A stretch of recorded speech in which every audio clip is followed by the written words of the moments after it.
ನಮಸ್ಕಾರ, ಎಲ್ಲರಿಗೂ ಕನ್ನಡತಿ ಅಡುಗೆ ಚಾನಲ್ಗೆ ಸ್ವಾಗತ. ಮೇಜರಿಂಗ್ ಕಪ್ದಿಂದ 1 ಕಪ್ ಆಗಷ್ಟು ಸ್ವಚ್ಛ ಮಾಡಿಟ್ಕೊಂಡಿರುವಂಥ ಅವಲಕ್ಕಿಯನ್ನು ತೊಗೊಂಡಿನ್ರಿ. ಕೆಲವರು ಇದನ್ನು ಮೀಡಿಯಮ್ ಅವಲಕ್ಕಿ ಅಂತಲೂ ಕರೀತಾರೆ, ನಾವಂತೂ ಸುಸ್ಲಾ ಮಾಡ್ಕೊಳ್ಳೋ ಅವಲಕ್ಕಿ ಅಂತ ಕರಿತೀವ್ರಿ. ಈಗ ಈ ಅವಲಕ್ಕಿಯಿಂದ ಒಂದು ದಿಢೀರ್ ಬ್ರೇಕ್ಫಾಸ್ಟ್ ರೆಸಿಪಿಯನ್ನು ಮಾಡಿ ತೋರಿಸ್ತಾ ಇದ್ದೀನಿ. ಟೇಸ್ಟಿನೂ ಅದ, ಹೆಲ್ದಿನೂ ಅದ, ಕಡಿಮೆ ಎಣ್ಣೆ ಬಳಸಿ ಮಾಡ್ತಾ ಇದ್ದೀನಿ. ಅವಲಕ್ಕಿ ಸುಸ್ಲಾ ಬಿಟ್ಟು ಅವಲಕ್ಕಿಯನ್ನು ಬಳಸಿ ನೀವು ಯಾವ್ಯಾವ ರೀತಿ ಬ್ರೇಕ್ಫಾಸ್ಟ್ ರೆಸಿಪಿಗಳನ್ನ ಮಾಡ್ತೀರತ್ತ ಹೇಳಿನೂ ನನಗೆ ಕಮೆಂಟ್ ಮಾಡಿ ತಿಳಿಸ್ರಿ. ಈಗ ಈ ಅವಲಕ್ಕಿಯನ್ನು ತೊಳೆದ್ಬಿಟ್ಟು ತಗೋತೀನಿ ರೀ. ಅವಲಕ್ಕಿ ಸ್ವಚ್ಛ ಮಾಡ್ರು ಅವಲಕ್ಕಿಯಲ್ಲಿ ದೂಸಿದ್ದೇ ಇರ್ತದೆ. ಈಗ ಈ ಅವಲಕ್ಕಿಯನ್ನು ಇಲ್ಲಿ ಒಂದು ಬಾರಿ ನೀರನ್ನು ಹಾಕಿ ನಿಮಗೆ ತೊಳೆದ್ಬಿಟ್ಟು ಇದು ತೆಗೆದು ತೊಗೋತೀನಿ ರೀ. ಈಗ ಇದಕ್ಕೆ ಇನ್ನೊಂದು ಬಾರಿ ನೀರನ್ನು ಹಾಕಿಬಿಟ್ಟು ಈ ಅವಲಕ್ಕಿಯನ್ನು ಸ್ವಚ್ಛವಾಗಿ ತೊಳೆದ್ಬಿಟ್ಟು ತೊಗೋತೀನಿ. ಈಗ ಈ ಅವಲಕ್ಕಿ ಒಳಗಿನ ನೀರನ್ನು ತೆಗೆದ್ಬಿಟ್ಟು ತೊಗೊಂಡಿನಿ ರೀ. ಇದಕ್ಕೊಂದು ಇನ್ನೊಂದು 2-3 ಸ್ಪೂನ್ ಆಗಷ್ಟೇ ನೀರನ್ನು ಹಾಕ್ತೀನಿ. ಅವಲಕ್ಕಿ ಚೆಂದಂಗೆ ನೆನೆಲಿ ರೀ. ಮುಚ್ಚಿ ಒಂದು 10 ನಿಮಿಷ ಇದನ್ನು ಸೈಡಿಗೆ ಇಡ್ತೀನಿ. ಈಗ ಅವಲಕ್ಕಿನೂ ನೆಂದಿರ್ತದೆ ರೀ ನೋಡಿ. ಈಗ ಇನ್ನೊಂದು ಸ್ವಲ್ಪ ಈ ರೀತಿ ಕೈಯಿಂದ ನೋಡಿ ಕಿವುಚಿಬಿಟ್ಟು ಅವಲಕ್ಕಿಯನ್ನು ಮೆತ್ತಗೆ ಮಾಡ್ಕೊತೀನಿ ರೀ. ಇಲ್ಲ ನಿಮಗೆ ಈ ರೀತಿ ಮಾಡೋದು ಬೇಡ ಅನ್ನೋರು ನೀವು ಇದನ್ನು ಮಿಕ್ಸಿಗೆ ಹಾಕಿಬಿಟ್ಟು ತೊಗೋಬೋದು ನೋಡಿ. ಇನ್ನೊಂದು ಸ್ವಲ್ಪ ಈ ರೀತಿ ಮೆತ್ತಗೆ ಮಾಡ್ಕೊಂಡ್ರಿ ಅವಲಕ್ಕಿಯನ್ನು ನೋಡಿ. ಅವಲಕ್ಕಿ ನೀರನ್ನು ಹಿರ್ಕೊಂಡು ಬೇಗನೆ ಮೆತ್ತಗೂ ಆಗಿಬಿಡ್ತದೆ ರೀ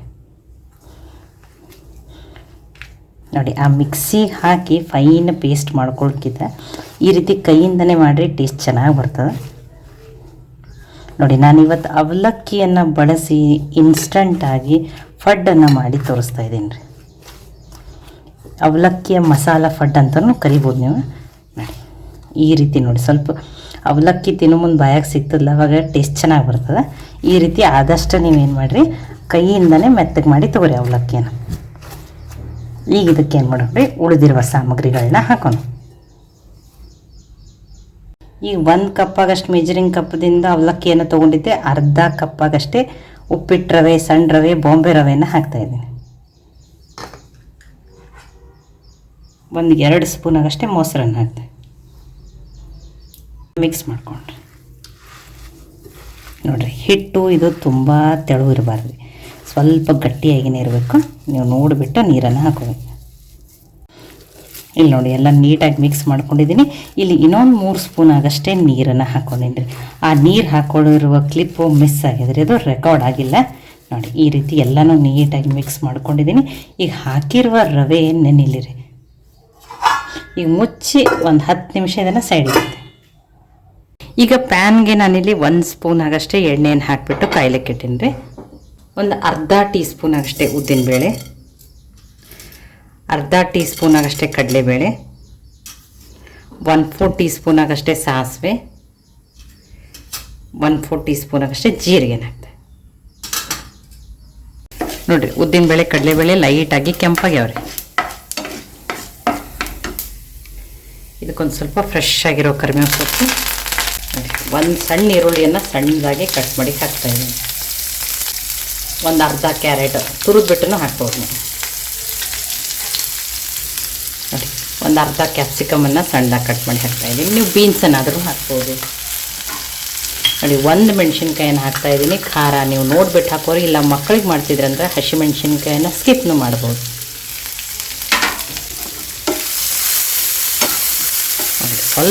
ಸ್ವಲ್ಪ ಎಣ್ಣೆಯಲ್ಲಿ ಹೈ ಫ್ಲೇಮ್ದಲ್ಲಿಟ್ಟು 1 ನಿಮಿಷ ಆಗಷ್ಟೇ ಬೇಯಿಸ್ಬಿಟ್ಟು ತೊಗೋತೀನಿ.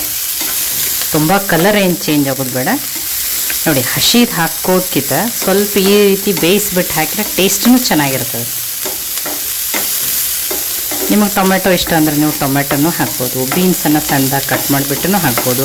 ಇಲ್ಲ ಅಂದ್ರೆ ನಿಮ್ಮ ಕಡೆ ಕ್ಯಾರೆಟ್ ಅದು ಇಲ್ಲ ಕ್ಯಾಪ್ಸಿಕಮ್ ಇಲ್ಲ ಅಂದರೆ ಬರೀ ನೀವು ಈರುಳ್ಳಿ, ಹಸಿಮೆಣ್ಸಿನ್ಕಾಯಿ, ಕರಿಬೇವು ಸೊಪ್ಪು, ಉದ್ದಿನಬೇಳೆ, ಕಡಲೆಬೇಳೆ ಒಗ್ಗರಣೆ ಅಷ್ಟನ್ನಾದ್ರೂ ಹಾಕೋಬೋದು, ನಡೀತದೆ ನೋಡಿ. 1 ನಿಮಿಷ ಆಗಿದೆ ಸಾಕು. ಸ್ವಲ್ಪ ಈ ವೆಜಿಟೇಬಲ್ಸದ್ದು ಅಥವಾ ತರಕಾರಿ ಕ್ರಿಸ್ಪಿನೆಸ್ಸೂ ಇರಬೇಕು ರೀ. ಅಲ್ಲಿವರೆಗೆ 1 ನಿಮಿಷ ಆಗಷ್ಟು ಹೈ ಫ್ಲೇಮ್ದಲ್ಲಿಟ್ಟು ಬೇಯಿಸ್ಬಿಟ್ಟು ತೊಗೊಂಡಿದ್ದೀನಿ. ಗ್ಯಾಸನ್ನು ಆಫ್ ಮಾಡ್ತೀನಿ. ಈಗ ಇದು ಆರ್ಲಿ ರೀ. ಈಗ ರವೆನೂ ನೆಂದಿರ್ತದೆ ರೀ. ಇದಕ್ಕೆ ಫಸ್ಟ್ ರುಚಿಗೆ ತಕ್ಕಷ್ಟು ಉಪ್ಪನ್ನು ಹಾಕ್ತೆ. ಸ್ವಲ್ಪ ಕೊತ್ತಂಬರಿ ಸೊಪ್ಪು, ಈಗ ಮಾಡಿಟ್ಕೊಂಡಿರುವಂಥ ಒಗ್ಗರಣೆನ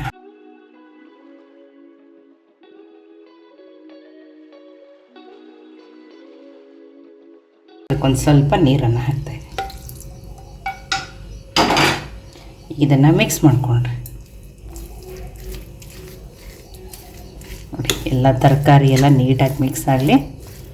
ಮತ್ತು ನೀವು ಕಾರ್ನ್ ಅದಾವ್ರಿ, ಕಾರ್ನನ್ನಾದ್ರೂ ಇದ್ರ ಜೊತೆನೇ ತರಕಾರಿ ಜೊತೆ ಹುರಿದ್ಬಿಟ್ಟು ಹಾಕ್ಬೋದು. ನೋಡಿ ಈ ಹಿಟ್ಟು ನಾರ್ಮಲ್ ಫಡ್ಡಿನ ಹಿಟ್ಟಿನ ಗತ್ತಲೆ ತೆಳು ಇರಬಾರ್ದು, ಸ್ವಲ್ಪ ಗಟ್ಟಿಯಾಗಿಯೇ ಇರಬೇಕು ರೀ. ನೋಡಿ ಎಲ್ಲನೂ ನೀಟಾಗಿ ಮಿಕ್ಸ್ ಮಾಡ್ಕೊಂಡಿದ್ದೀನಿ. ಇದೇ ರೀತಿಯೇ ಗಟ್ಟಿ ಇರಬೇಕು ರೀ. ನೋಡಿ ಜಾಸ್ತಿ ನೀರನ್ನು ಹಾಕ್ಕೊಂಡು ತೆಳು ಮಾಡ್ಕೋಬೇಡ. ಹೊರಗಡೆಯಿಂದ ಚೆನ್ನಾಗಿ ಓಮ್ಗೊಯ್ಲ್ ಅಂತೇಳಿ 1/4 ಟೀ ಸ್ಪೂನ್ಗಿಂತನೂ ಕಡಿಮೆ ಸೋಡಾನ ಹಾಕ್ತಾಯಿದೆ. ನಿಮಗೆ ಏನೋ ನಡೀತಿತ್ತಂದ್ರೆ ನೀವು ಏನೋ ಅನ್ನಾದ್ರೂ ಹಾಕೋಬೋದು. ನೋಡಿ 1 ಟೀ ಸ್ಪೂನಾಗಷ್ಟೇ ನೀರನ್ನು ಹಾಕ್ತೇನೆ. ನೋಡಿ ಇದನ್ನು ಮಿಕ್ಸ್ ಮಾಡಿಕೊಂಡ್ರಿ.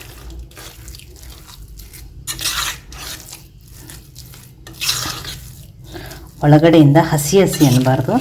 ಹಿಟ್ಟು ಚೆನ್ನಾಗಿ ಉಮ್ಗೊಯ್ಲ್ ಅಂತೇಳಿ ಒಂದು ಸ್ವಲ್ಪನೇ ಒಂದು ಚಿಟಿಕೆ ಸೋಡಾನ ಹಾಕಿದೆ. ಈಗೆಲ್ಲನೂ ನೀಟಾಗಿ ಮಿಕ್ಸ್ ಆಗಿದೆ. ಈಗ ಫಡ್ಡಿನ ಮಣಿ ನಾನು ಕೈಲೇ ಕೆಟ್ಟಿನಿ ರೀ. ಈಗ ಅದಕ್ಕೆ ನಾನು ಇದನ್ನು ಹಾಕಿಬಿಟ್ಟು ತೋರಿಸ್ತೀನಿ. ಈಗ ಇದಕ್ಕೆ ಎಣ್ಣೆಯನ್ನು ಹಾಕೊಂಡ್ರಿ.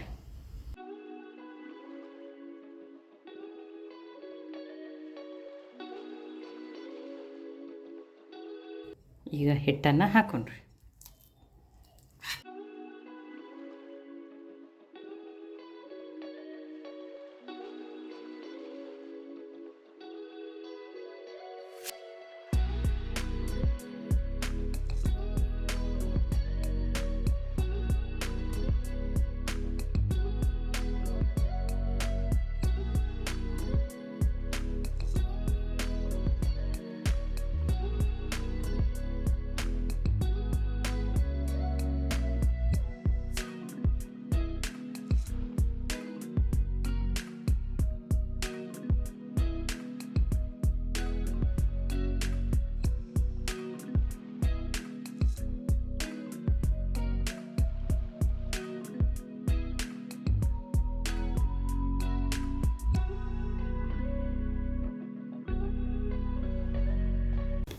ಈಗ ನೋಡಿರಿ ಒಂದು ಸೈಡ ಬೇಯ್ದಿರ್ತಾವೆ ನೋಡಿ, ಚೆನ್ನಾಗಿ ಉಮ್ಗೊಯ್ದವ್ರಿ.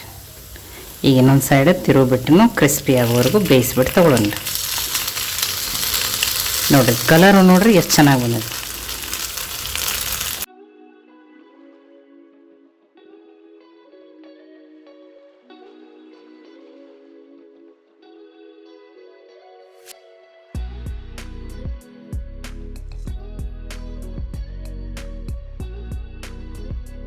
ಈಗ 2 ಸೈಡ ಬೇಯ್ದಿರ್ತಾವ್ರಿ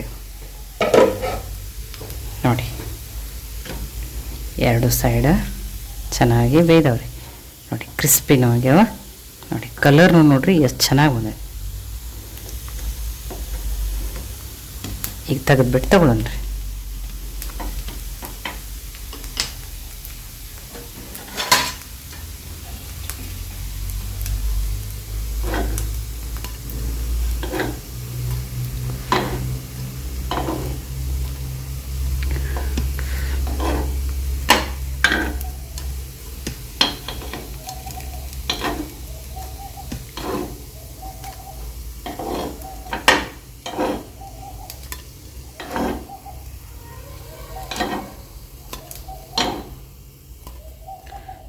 ನೋಡಿ ಒಂದು ಸ್ವಲ್ಪ ಆರ್ಲಿರಿ, ನಾನು ನಿಮಗೆ ಕಟ್ ಮಾಡಿಬಿಟ್ಟು ತೋರಿಸ್ತೀನಿ. ನೋಡಿ ಇಲ್ಲಿ 1 ಸೆಟ್ ಆಗಷ್ಟು ಹಾಕ್ಕೊಂಡಿದ್ದೀನಿ, ಇನ್ನೊಂದು ಸೆಟ್ ಆಗಷ್ಟು ಅಲ್ಲಿ ಫಡ್ಡಿನ ಮಣೆಯಲ್ಲಿ ಹಾಕೀನಿ ನೋಡಿರಿ. ಬಿಸಿ ಬಿಸಿ ಟೇಸ್ಟಿಯಾಗಿರುವಂಥ ಅವಲಕ್ಕಿ ಫಡ್ಡು ರೆಡಿ ಆಗ್ಯಾವ ನೋಡಿರಿ. ಅವಲಕ್ಕಿ ಮಸಾಲ ಫಡ್ ಅಂತಲೂ ಕರಿಬೋದು. ಹೊರಗಡೆಯಿಂದ ನೋಡಿರಿ ಲೇಯರ್ಗೆ ಎಷ್ಟು ಕ್ರಿಸ್ಪಿ ಆಗ್ಯದ ನೋಡಿ, ಒಳಗಡೆಯಿಂದ ಸಾಫ್ಟ್ ಹಿಟ್ಟು ಚೆನ್ನಾಗಿ ಉಮ್ಗೊಯ್ದಿರ್ತದೆ ನೋಡಿ. ಅವಲಕ್ಕಿ ಇರೋದ್ರಿಂದ ಒಳಗಡೆಯಿಂದ ಸಾಫ್ಟನ್ನು ಇರ್ತದೆ. ಬೆಳಗ್ಗೆ ಗಡಿಬಿಡಿಯಲ್ಲಿ ಕಡಿಮೆ ಸಮಯದಲ್ಲಿ ನಮಗೆ ಟೈಮ್ ಇಲ್ಲ ಅನ್ನೋರು ಒಂದು 10 ರಿಂದ 15 ನಿಮಿಷದಲ್ಲಿನೇ ಈ ಬ್ರೇಕ್ಫಾಸ್ಟನ್ನು ರೆಡಿ ಮಾಡ್ಕೋಬೋದು. ದಿಢೀರ್ ಮಸಾಲ ಫಡ್ಡು, ಅವಲಕ್ಕಿ ಮಸಾಲ ಫಡ್ಡು ರೆಡಿ ಆಗ್ಯಾವ್ರಿ. ತುಂಬಾ ಟೇಸ್ಟಿಯಾಗಿರ್ತಾವೆ ರೀ. ಮತ್ತು ನಿಮಗೆ ಯಾವ ತರಕಾರಿ ಇಷ್ಟ ನೀವು ಆ ತರಕಾರಿ ಹಾಕೋಬೋದು. ತರಕಾರಿ ಕ್ವಾಂಟಿಟಿ ಇನ್ನೂ ಜಾಸ್ತಿನೂ ಮಾಡ್ಬೋದು ನೋಡಿರಿ. ತುಂಬಾ ಟೇಸ್ಟಿಯಾಗಿರುವಂಥ ರೆಸಿಪಿ ರೀ. ನೋಡಿ ಬಿಸಿ ಬಿಸಿ ಟೇಸ್ಟ್. ನಾನು ಇಲ್ಲಿ ಕಾಯಿ ಚಟ್ನಿ ಮಾಡ್ಕೊಂಡಿದ್ದೀನಿ. ನಿಮಗೆ ಯಾವ ಚಟ್ನಿ ಇಷ್ಟ ನೀವು ಅದನ್ನು ಮಾಡ್ಕೋಬೋದು. ಈರುಳ್ಳಿ ಟೊಮೆಟೊ ಚಟ್ನಿನೂ ಮಾಡ್ಕೋಬೋದು. ಇಲ್ಲ ಗಡಿಬಿಡಿಯಲ್ಲಿ ನಮಗೆ ಟೈಮ್ ಇಲ್ಲ ಬೆಳಗ್ಗೆ ಅನ್ನೋರು ಈ ರೀತಿ ಮಾಡಿ ಮಕ್ಕಳಿಗೆ ಲಂಚ್ ಬಾಕ್ಸಲ್ಲಿ ಸಾಸ್ ಜೊತೆನೂ ಕೊಡ್ಬೋದು ನೋಡಿ ಬಿಸಿ ಬಿಸಿ ಟೇಸ್ಟಿಯಾಗಿರುವಂಥ ಅವಲಕ್ಕಿ ಫಡ್ಡು ಚಟ್ನಿ ರೆಡಿ ಆಗ್ಯದ್ರಿ. ಈ ದಿಢೀರ್ ಅವಲಕ್ಕಿ ಮಸಾಲ ಫಡ್ಡು ರೆಸಿಪಿ ನಿಮ್ಗೆ ಇಷ್ಟ ಆಗಿತ್ತಂದ್ರೆ ಲೈಕ್ ಮಾಡಿ, ಶೇರ್ ಮಾಡಿ, ಕಮೆಂಟ್ ಮಾಡಿರಿ. ಖಂಡಿತನೂ ಟ್ರೈ ಮಾಡಿ ನನಗೆ ಹೆಂಗೆ ಬಂದಿತ್ತು ತಿಳಿಸ್ರಿ. ಮತ್ತೆ ಒಳ್ಳೆ ಹೊಸ ಹೊಸ ರೆಸಿಪಿಗಳಿಗಾಗಿ ಕನ್ನಡತಿ ಅಡುಗೆ ಚಾನಲನ್ನು ಸಬ್ಸ್ಕ್ರೈಬ್ ಮಾಡಿ, ಬೆಲ್ ಐಕಾನ್ ಪ್ರೆಸ್ ಮಾಡಿರಿ. ಈ ವಿಡಿಯೋನ ಹೈಪ್ ಮಾಡಿರಿ ಇದು ಇನ್ನೂ ಜಾಸ್ತಿ ಜನಕ್ಕೆ ರೀಚ್ ಆಗ್ತದೆ. ಮತ್ತೊಮ್ಮೆ ಎಲ್ಲರಿಗೂ ಧನ್ಯವಾದಗಳು. ನಾಳೆ ಮತ್ತೆ ಹೊಸ ರೆಸಿಪಿ ಜೊತೆ ಸಿಗೋಣ. ಇದನ್ನು ಟ್ರೈ ಮಾಡಿ ಹೆಂಗೆ ಬಂದಿತ್ತು ತಿಳಿಸೋದನ್ನು ಮಾತ್ರ ಮರಿಬೇಡ್ರಿ.